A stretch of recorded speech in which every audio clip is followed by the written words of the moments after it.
guys, good morning. It is April 22nd, 2022. Um, if my voice sounds a little scratchy, I am going through allergies right now, so I apologize. But I'm going to try to get through this. We're in chapter 25 still. We are in verses 19 through chapter 25, verse 23. And the subtitle of this is An Account of Isaac's Descendants. The Birth of Esau and Jacob. I hope those names sound familiar because they're very important. So we're going to start in chapter 25, verse 19. This is the account of the family of Isaac, the son of Abraham. When Isaac was 40 years old, he married Rebekah, the daughter of Bethuel of Aram from Padanaramah, and the sister of Laban from Aram. Isaac pleaded with the Lord on behalf of his wife, because his wife was unable to have children. The Lord answers Isaac's prayer, and Rebekah became pregnant with twins. But the two children struggled with each other in her womb. So she went and asked the Lord about it. "Why is this happening to me?" she asked. And the Lord told her, "The sons in your womb will become two nations. From the very beginning, the two nations will be rivals. One nation will be stronger than the other, and your older son will serve your younger son." There's that word nation again. That was God's promise to Abraham, that he would be the father of all nations. Well, we've seen Abraham's life, and now we're starting to see Isaac's. And Isaac's is kind of mirroring, in a way, Abraham's. Because Rebekah cannot have children either. So Isaac has to ask the Lord to bless them with a child. If we rely on God, and we ask God for something, we know that if it is in His will, which means if it is for His glory and the goodness of us, because remember, He's our Father. He wants to protect us. So sometimes we ask for things that we think we need, but are not actually good for us. But in this moment, Isaac turns to God and says, "God, I need children to fulfill your promise, to fulfill the thing you said to my father." And Rebekah becomes pregnant with twins, which is a great celebration. But then they begin to rival each other. Even in the womb, they're at odds.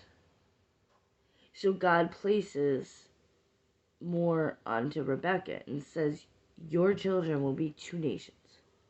So there's the thing.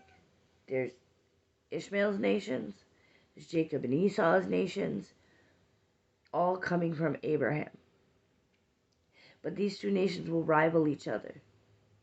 And God gives specific things that are going to happen. And when God does this, we know He is the sovereign God. So when He says something, it's going to happen.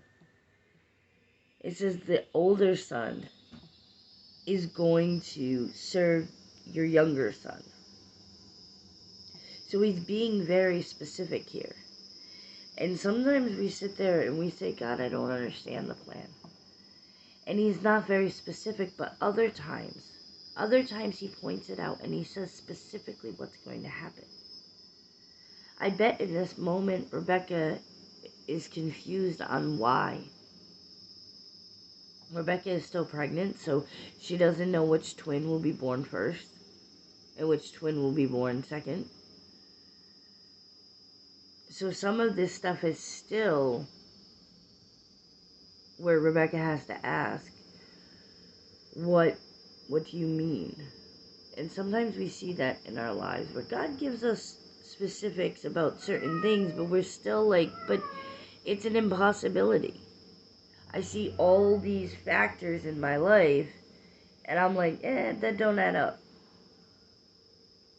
Here, Rebekah is understanding, in a general sense, why her children are fighting in the womb. But yet, there's still unanswered questions. Because she doesn't need to know at this exact moment. Remember, this is real time. And this is their real lives. And it's hard for us to understand that. But it's true.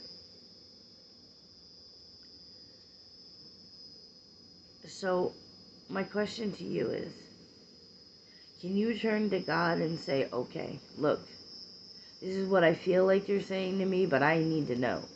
Or, you said that you promised me this, but how is it gonna happen? Remember, Rebecca can't have children. Sound familiar? Sarah couldn't either. But it's the glory of God coming through and giving Sarah and Abraham Isaac, giving Isaac and Rebecca twins. It's all the glory of God. And God's sovereignness, because when he says something, he does it. So, my question to you is, where is it that it says in your life that he will come through? And where can you pray about it?